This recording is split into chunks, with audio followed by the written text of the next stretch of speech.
How you guys doing? Everything great? We're chilling. How you doing? Doing awesome, man. How many of you are there?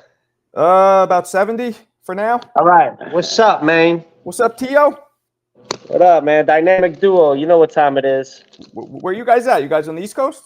Yeah, we in the East Side. So, Yeah. man, a lot going on. A lot going on, man. You stirring the pot. Stirring the pot. We stir the pot because we know how to cook. You feel me? I feel you. I feel you. So, I mean, I guess the first question is who's next? Who's next? Right now we're in negotiations between Richardson Hitchens or Arnold Barboza as our next fight. Who would you want to fight between the two of those if you could pick? Both guys are great competitors. One being a champion as the IBF world champion of Richardson Hitchens, who just won against Liam Paro in Puerto Rico a couple months back. So to be honest, and then Barboza, he's my mandatory for the WBO. So, you know, both competitors, both guys that definitely want to get in the ring with and want to share the ring with me. Absolutely. So, you know, to me, they're both easy work. So whatever the fans and whatever the people want. And then as far as that goes, you know, also what Saudi and what His Excellency wants to do as well. So where are you at now? Is 47, that's official? Not right now. Right now, that's for Haney and for Garcia. They're going to go up to 147. I think possibly a catchweight right now and then work their way into a battle between each other at welterweight. However, for myself, I'm going to defend my world titles. Maybe one, two, couple more times. Who knows? And then we go from there at 147. Is it hard for you to still make 140? No, right now I'm at 152. Actually, earlier today, after just waking up pretty much dry, I was at 151.6. So we're not too bad. We always stay ready. Thanks to this great man right here and trainer. My father, he's always told me to stay disciplined and always stay ready because you just never know. Yeah, man, you don't. I mean, you're one of those guys that when you're sharp, we've seen you at your best. You're hard. I don't know if anybody could beat you when you're at the top of your game. No, not at all. Not at all. My father can definitely agree to that, and he knows. You know, he knows best. And my whole thing now, it's all about just staying focused. Really, just dedicating everything. Just my whole intention is straight to boxing. You know, before I was just trying to be more lenient towards pleasing people from my household, pleasing people from, you know, my wife, soon to be ex-wife, and just being more homebody, and that kind of tames the lion that I am, you know. So that's not needed, you know. Right now, this is all about fighting and hunting and going out there and destroying and eating everybody they put in our path. Right. You know? So can you talk about, obviously a lot of shit came up with all the promotion you've been doing to like stir the pot. Yeah. And I got to ask you straight up, did you send the fucking bananas and the watermelon? Was that you? No. That wasn't me at all. Like I said, even before Crawford did what he needed to do as far as for the public eye, we discussed this stuff actually at Turkey's farmhouse, His Excellency's farmhouse in Saudi, alongside with David Benavidez. We just pretty much, he asked me what was that all about. I said it was promotion to get a fight with you guys. That's really what it was. Now, when it came to the box and sending and stuff, no, that wasn't me at all. I just capitalized on it as I do as a marketing genius that I am. You know, trying to stir the pot, like you mentioned, Marco. It's just stuff like that. So, you know, that I just took advantage of me just eating a banana that's very nutrition. You know, it has good nutritions and stuff. And on top of that, just laughing about it. So, and then they made everybody put the blame on me, which I don't mind. Well, so what do you think about a couple of the fighters like Keyshawn being like, well, if he's going to make racist innuendos, I don't want to fight him? Well, there you go, guys. That's boxing. There goes the fucking downside of boxing. I think boxing is definitely on its course of being soft. It needs to kind of revamp because I know if I pulled that card back in the 80s or 90s, I would have instantly got a fight with these guys. Prior to it, you know, they would have been like, I don't care, I just want to knock the racist out of him, you know, or some shit. But now we're not getting that anymore. Now we're getting like, oh, he's a racist, I don't want to fight a racist. But you know, you have some of them that kind of say, I'll never lose to a white boy. So it's kind of crazy, you know, but that's not racist, you know. So kind of contradiction itself. Do you get people like pressing you about the racist stuff like now since it happened, like in the street randomly? or no? No, not at all. Not at all. Thankfully, at the same time, because I think they understand where I'm trying to take it at. Look, I mean, Margo, you seen us around, me and my father. I turned pro back in 2016. That's been about a good 8, almost 9 years, give or take. So we're looking at, while being in the industry that long as a professional, I've always stood professional, never been on that racism, never been on that type of thing. So this is all just for marketing, really. Now why be it that way? Well, because nobody from that side wants to face us. Nobody. I think that's the issue right now, is that nobody wants to face us. So I need to, I was just trying to dig into their skin. I was trying to dig into them personally, their ego and their pride, but that still didn't work. So now we're just trying to figure out an alternative, just like anything else. Everybody needs him back. I mean, boxing's been looking like shit. Mhm. It's like, I'll be right back. Too much defense and no action. You know what I'm saying? Everybody's just being careful about not losing, and I see that. I see that ridiculous. I see that really bad. And I think that we should just face the best. Yeah. My son is the lineal champion at 140. Why wouldn't nobody want to take that from him? You know what I'm saying? Yeah. That puts you closer to the Hall of Fame. Okay. So, but these people ain't following that. We're gonna see a circus. With this guy Tank. Tank. Floyd Mayweather made Tank, and everybody knows that. If Floyd were not put him up there, and giving him the kind of guys that Floyd knows that he could just knock out, you understand? Uh-huh. Like, who's great in that resume? Right. I mean, they got a guy by the name Pedraza that was selling hot dogs in Puerto Rico. You know what I'm saying? Yeah. And they got him like maybe a couple of weeks, for him to lose all that weight, Right. which was a lot of weight, and he must have lost about 30 pounds, in That time frame. in the time frame. You know what I'm saying? He didn't look strong in there. Floyd Mayweather's team was a little bit skeptical about the fight, but Floyd was smart. Floyd said, "Oh, let me get this guy. He's in the hand. He's selling hot dogs. He's over here. He's at around 150 something pounds. Let me get this guy because he's got something that we could get." Well, And that's the way they picked him, man. They picked him like, they never wanted to fight Floyd. They never wanted to fight Loma. That's known. Floyd thought that Tank wasn't ready, and and that affected a lot of things. And we took the fight right away. okay. I mean, and you won. and now we didn't just take the fight. We had to beat a champion to get the fight. At his prime, Which a lot of people, forget about, And let me tell you something. Ain't nobody smoother than my son. And when he goes in there and he boxes, I mean, you can't touch him. He just has a good time. We need the good, the Teofimo Lopez that has a good time in the ring. Yeah, you got those dances. So I wanted to go back real quick though. The Terence Crawford thing. Yeah. Recently, right? Did he approach you on some like was it on some friendly shit, or was he trying to intimidate you? No. I think, look, at the end of it all, obviously we already had hashed it out prior to it.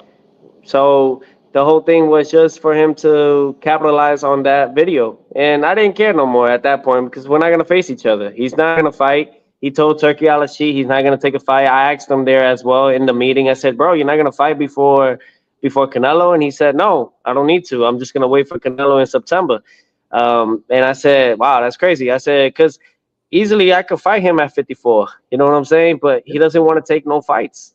He just rather take the last fight that he wants to have, that he's been asking for some time. He knows my son is a threat. But look, at the whole thing to it though, really was the fact that look, we talked, which was crazy, but we talked a little bit on top of it on the side note, and he asked me sincerely, like, hey, what was that all about? Was it promotion, or was it for, or that's how you feel? And I said, yo, you've known me for years, bro. Like, I'm just trying to promote a fight for y'all, like, and to get a fight. So It wasn't on no pressure, but I don't care. Like, I'm not gonna jeopardize. On the racial part. But look, I'm not gonna look. I had two options there when Crawford grabbed me for the video. I already knew what it was gonna be, and I didn't care though because at the end of it all, he's inside with Turkey Al-Sheikh. I still have my way to work into. Right. So go ahead, you can punk me. I'm not gonna let you stop me from getting this $30+ million deal that I'm making. So for everybody out there, it is what it is. Say what you gotta say, do what you gotta do. They still talking about us, and we're brand new. We're good as new. So. Oh, okay. I mean, Crawford is listen. Let me explain something to you that the world probably doesn't even know. We have accomplished in 11 years less than Crawford what Crawford has now. You understand? Because if you look at it, we beat two undisputed dudes. I mean, we won two undisputed championships.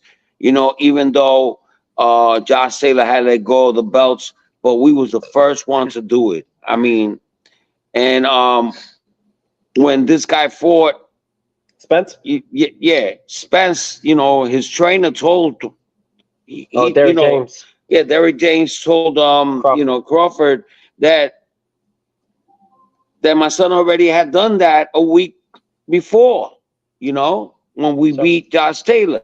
Right. So, I mean, and he's only 27. I mean, we did this at 25. Yeah. This guy's just done what we have done. And we still got maybe 10 more years to go at this. So, everybody has their time. Let Crawford get his as he's on his way out anyways, and we'll get ours eventually, very soon. So we're not really on that course of sprinting to the finish line. Right. It's a marathon at the end of it all, and the marathon is going to continue as long as we are, still healthy and maintaining. You're working with Reynoso? That we're working on right now. I believe that we'll be seeing Reynoso and the team very soon in a couple weeks' time. So we look forward to that. We look forward to being in camp with Canelo Alvarez and the new guy addition to Ryan Garcia coming back to the camp as well. So that'll be interesting to see. Do you think that would jeopardize a Ryan fight with you if you both got the same trainer?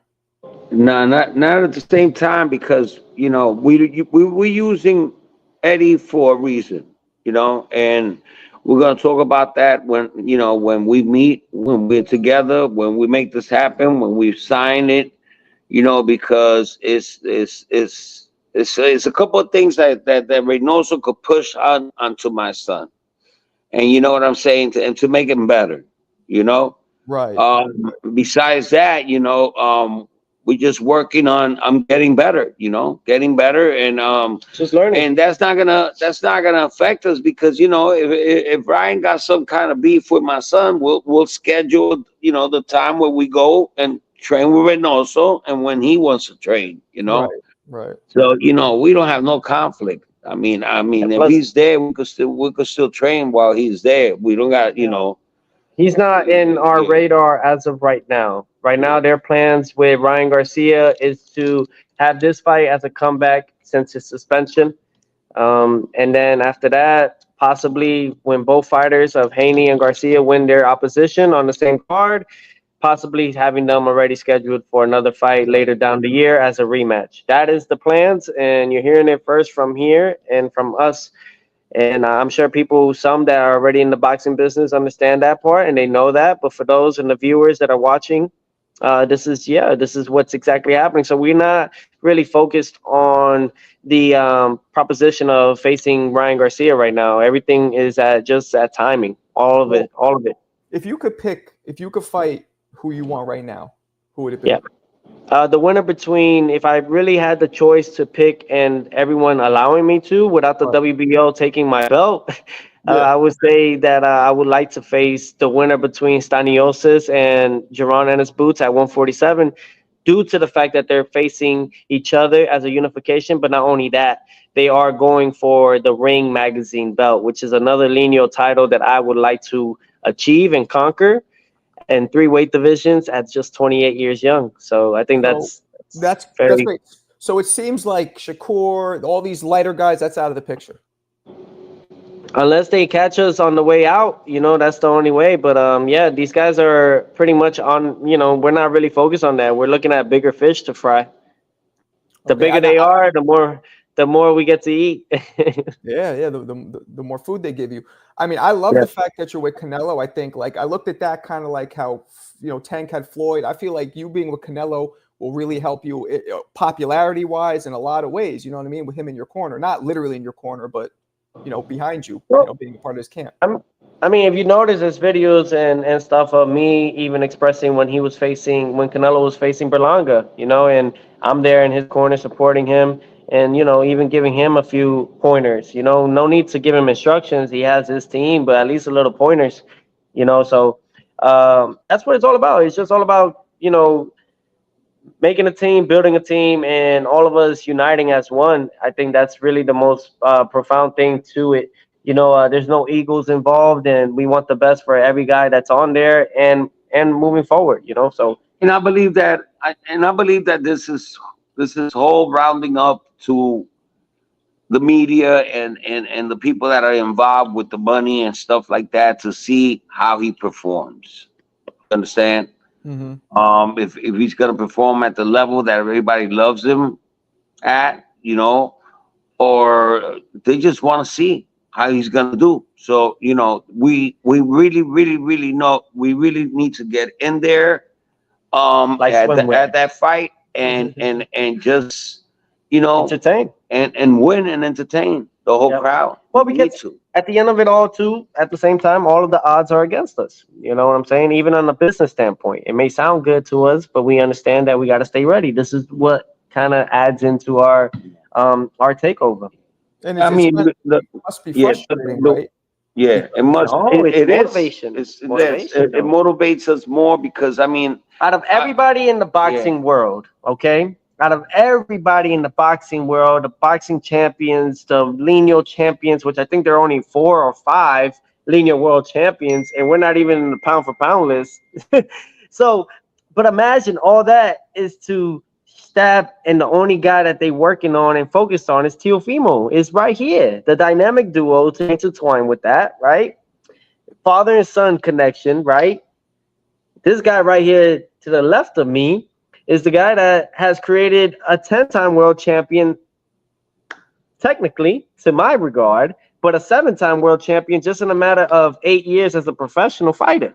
Yeah. That's impressive. And a 2-time lineal world champion, which people for there that don't know, lineal is the top guy, the best, the number one. they never mention. You have to beat the best to get never that belt. mention it. No one can ever take that belt. They always mention him as a WBO champion. Yeah, but They never mention him like he's the top dog. You because at the understand? at the end of it all, we are the future. We are, no matter what. As long as Teofimo keeps winning, as long as Teofimo stays focused, as long as I continue to progress and get better, because we're not even in a prime state yet. We only just turned 27. We're not even in prime, Marco. We're not even in prime, and all these are coming together all at the perfect time in divine timing. And I think that's I'm the telling most you right important now, part. he's hitting like a monster. Like you could see his development. You know Yeah. what I'm saying? Growing, and I just can't wait for the next fight. And and the beauty of it all is that we have the support from around the world for all those out there that are listening and tuning in. I mean, thank you guys. No matter what, we're not a racist. One thing for certain, we're not. We're not involved in any of those things. However, we are in the entertainment business. Now, those things may portray to some things that people may not like, but it's still something that talks about. If one day I want to be the heel, awesome. If I want to be the good guy, awesome. That happens. It's part of entertainment. This is why I've told people tons of times about you that boxing is a sport where you don't have guarantees. It's not like the NBA. You got to make your own fights and you got to push and build. Now, you might have done it in some ways that offended people, but if that wasn't your intention, I think that's important for you to get across so people understand that. You know what I mean? Yeah, absolutely. I don't think anybody's ever really given us the time of day to really express that. It's more so about like, oh, okay, he said this. Now let's put the heel on him. Mm-hmm. Let's make him the villain. Let's make him the villain of boxing. Let's make him the clown or the punk. And but that's what happens, and this is what comes with it as a territory when you are the best. Mm-hmm. This is what. Listen, to anybody, you want to be the best at anything. Eventually, people support you until you're doing better than them, and once you're doing better than them, that's when you become a problem. Trust me, the next fight you're gonna see from him, it's just gonna be, it's glorified because like everybody's just been looking, like The just part. trying to defend themselves. Like there's no, like nobody Right. want to take the chance to lose because now losing on these days is like losing everything. Will you be You know. on? Will this next fight be on the Turkey Al Sheik card? Yes, absolutely. It will And be on the. is he really like? Is he paying? Is he taking care of fighters the way they say he is? I believe that with those that he believes are the best, yeah. Look, think about it though. I'm the Ring Magazine champion, so I'm their champion as well. You know what I'm saying? I'm technically his world champion at the same time. So we're me, at least from our side and from the Takeover Express and the Takeover brand, we're in great hands. You know, even with the situation with Top Rank, we're all in good hands. We're all just trying to become, just at the same time, a business. Really, that's what it Because is. you can't ignore that. You can't ignore that fact that he's the Ring, Yeah. magazine champion. Like you can't ignore that. It's in the list. It's what I'm saying.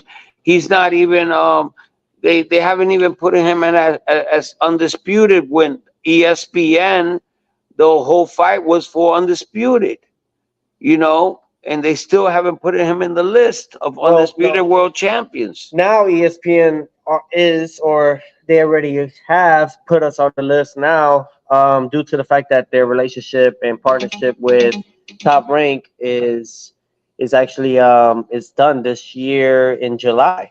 I believe July 26th to be exact. They're not going to do a renewal. They're not going to extend it. So I believe that ESPN at the same time is cleaning their hands of what they all did because the job's already been done. Everybody believes that we weren't undisputed and that it was just a unification. Had I lost to Lomachenko, I promise you this would have been the same. Right.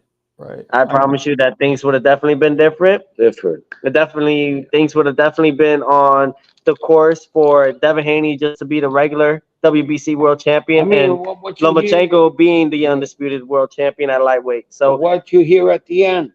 the Latino spick became What do you hear? What do you undisputed hear world at champion. the end of the fight? Undisputed world champion. On ESPN, they named them undisputed. I mean, It's just Loma. We had um, Loma frozen for like wait. 8 rounds. But this He didn't know what to do. But check this out. What the best thing about it all is that when during the time at that time, Paco, from the president of the WBO, he did mention, he said it's a business. It's a business. Yeah. Yeah. Right? That's all he said. And that's all people need to know. Despite us conquering what we have conquered, which is very rare. This is like you're better off finding a needle in a haystack than what we've accomplished. You're better off hitting the lottery twice, 3 times before doing what we have accomplished. So Tank made it clear that he cares about getting money and getting out. What do you care about the most? Is it legacy? Is it money? What is it? Legacy. We already have it. Prior to it, though, on top of it, the most important part of it all is inspiring the next generation. Yeah, exactly. Inspiration is going to be the main thing here. What's actually has sparked my fuel and my light to continue on in this sport, despite everything that's happened from the corruption, business, all that you could think of, all in one.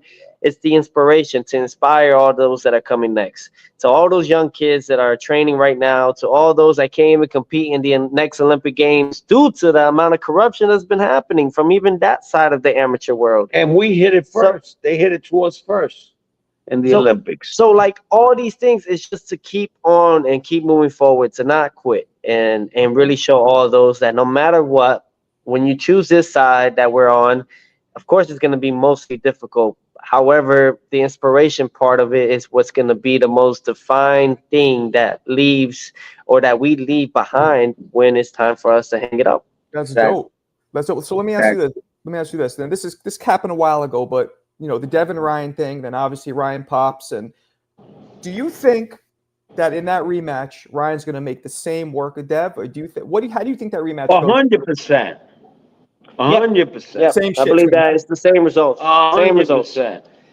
Probably even worse. It might even happen quicker. It might even finally be a Listen, stoppage. I told everybody when we sparred Yeah. Devin Haney way back, like 6 years ago, my son hit him in the chin and he just crumbled and then he just hit him with like 30 something punches. Yeah. I mean, what saved him was the bell, and he just went wobbling back to the corner, and his father stopped the sparring match. I said that a million times, and they lied about that.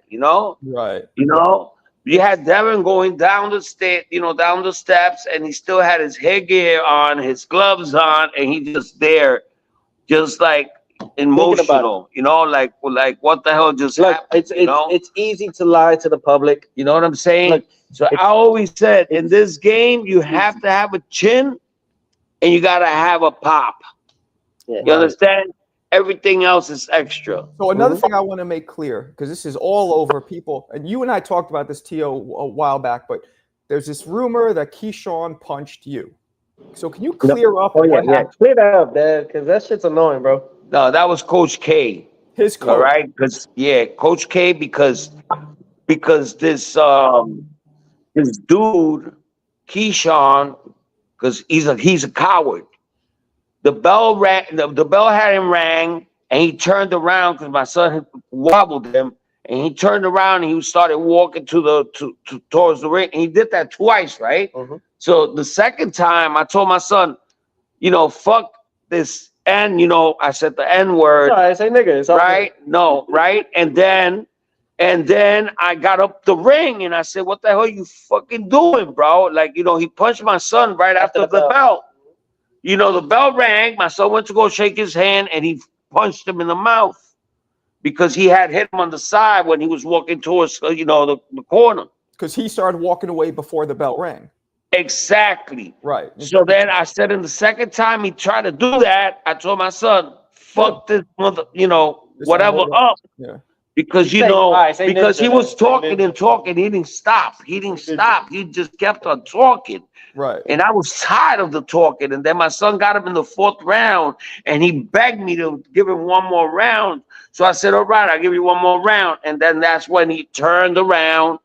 It was about 30 seconds left into the round ending, and he started walking towards the corner. Like, he did that twice. And as the second time, I told my son, just whoop this kid up because he's talking a lot of shit, and then they saying that he was the punch. Listen, Coach K hit me with everything he had, and I didn't even move. So let me get it straight. And I just grabbed him. You said the N word. Coach K's black, right? Yes, but I didn't mean it in that way. No, I understand that. I understand the heat of the moment, you know what I'm saying? Marco, you gotta hold up, man. You could have been a Spanish dude. No, Marco, wait. I'm gonna tell you guys right now. Yes, you're from New York, right? My father has been in New York since a young kid. I'm talking about like how old you was, 8, 9. Man, I was robbing houses at 8 years Okay, old, man. so when people understand, it's like if I say nigga, I don't mean it like that. I mean like yo, bro, like brother. So my dad was pretty much expressing that to that degree. No, he wasn't supposed to punch him. No, but it's not even that. Trying to shake his hand. Let me get it straight. So he was just saying it kind of colloquially. He was saying it like slang. He wasn't calling him an N-word. He was saying it how. No. Listen, I was just pissed off. Right. Because Keyshawn hit my son after my son tried to shake his hand. So you said it. The coach heard it, and since he's black, he got offended, thinking since you're Hispanic. Well, I didn't even know what was going on. It wasn't like that. I was in the middle of the ring telling this guy, "Why you freaking hit my son after the bell?" So when he's trying to shake your hand, and then all of a sudden I just feel this freaking pop, right? And then I just grabbed the person that popped me, which was Coach K. So did he say? And then we ran to the corner, and you could even ask Coach K this. Yeah. You know what I'm saying? Because they lying about all this, that he knocked me out. Nobody knocked me out. I almost died because I was sick and I couldn't breathe because I was like grabbing Coach K for a while. Right. And then when I let go of him, I got to hit him once, And then we went down, down to the ring, and I couldn't breathe, but I was down to fight him. And then all of a sudden, I just grabbed my knees and I couldn't breathe. But nobody jumped him though. Yeah, but everybody jumped me. The whole Olympic team jumped me. So but like, what do you mean by jump though? Because jump is like they just went on top of me. You know what I'm saying? I like try to get me off Coach K, because I had Coach K on lock, Okay. And the whole team went on top of me. I couldn't breathe. Okay. You know what I'm saying? Because I had problems in that week. They knew that I was weak because they saw me. Because we was training the whole week with them. So to be clear, he hit you because you said the N-word? Is that why he hit you? I don't get it. Listen, I could have got him in trouble. No. Why did he hit you? I could have called the cops, and I could have got him locked up. No, the thing was this. Listen, and the reason why they do that right now, what Marco's using right now is that you got hit because you said the nigga word. Nigga. No, it wasn't because of that. No, it wasn't because of that. Why he hit him was because they saw him because we beat the shit out of fucking Keyshawn. That's why he hit me. It's what it is. What I said earlier, man. When you're the best, people hate, and they just can't take it no more. They can't take it no more. So they needed an excuse. They found an excuse. It was the argument between the fact that we were punching each other. He hit me. He sucker punched me. He turned around, like I think the second time, and that's where my son just hit him. We got that part. You know what I'm saying though is that we both deserved it. Technically, we both got sucker punched. That's pussy. But we got sucker punched because you know why? Yeah, but you know why? You did it the right way because he was talking a lot of shit. Yeah. So if you get hurt, you go like this, time out, or do something. Not just turn around like So really what it was that the reason why of it was because it was just a lot of heat between the two parties. There you go. Because Shakur Stevenson was there. Shakur was there. Shakur saw when he wobbled. That's one of the rumors is you called him the N-word. So I just want to clear that up. Yeah, no, I did. But I said it like a million times, because that's when I get upset, that's what I do. My dad dead ass called Nakatani a nigga on ESPN. And I got in trouble for it. And he got in trouble for it, and Andre Ward got upset about it. But like my father called Nakatani a nigga, a Japanese dude. It's just a slang. Right. That's what I'm trying to say. You didn't mean it racially, you meant it in the New York slang. Listen, I have a black grandson. Oh yeah. God forbid, man. Come on, man. And apparently my wife is fucking a black guy, so it works, bro. Okay. I got a black grandson. Beautiful. So you know what I'm saying? They were squabbling, Teo Jr. When your pops and the coach were squabbling, what were you and Keyshawn doing? Just watching, or are you trying to break it up? No, I was screaming at Keyshawn because my son went like this to him. He asked me. And then he just snuffed him. Yeah, it's cool. So I ran up. It's the way it does. I ran up. So no, listen, my whole shit was this: we all came in as the whole team, their side, and then it was just me. Frank Stay didn't even do shit. Nobody did. Frank didn't even do shit. But the thing was, whole Olympic team in there. Look, no matter what it was, we actually went just to break them apart. Nobody was jumping nobody else. Nobody was punching nobody else. It was between my father and Coach K. Long story short on that end, even though it was a long story. Long story short, Antonio, right? One of the managers, obviously you would know that's the right-hand man for Jay Prince, literally grabbed all the fighters along with Coach K to move them out. And they took him out the gym because he didn't want nothing else to happen afterwards. Yeah, they would have killed me. If anything, Antonio was on the side of dividing the whole shit and taking away the smoke out of all of it, because one thing would have led to another thing would have led to something worse. So we didn't need that. And I think that was just really it. So this whole thing though, but like it goes to show you that these guys are gonna lie, but because people don't like us, they're gonna Keyshawn ain't gonna last. Keyshawn ain't gonna last. He got no chin. You guys aren't impressed. He got no chin. No matter what he does, are you impressed? That kid's not gonna last. No, not at all. When they put him in there with a good tailor-made. He was tailor-made to beat this guy for the WPO. They know how to line this up. We're talking about top rank, bro. We're talking about top rank, guys. Top rank knows how to build fighters. They built the likes of Miguel Cotto. They built the likes of fucking Oscar De La Hoya. They built the likes of Mayweather. They built the likes of shit out of him. Of Sugar Ray Leonard, the Four Kings. They built the likes of all of them. Marvis Hagler. We'll fight that kid.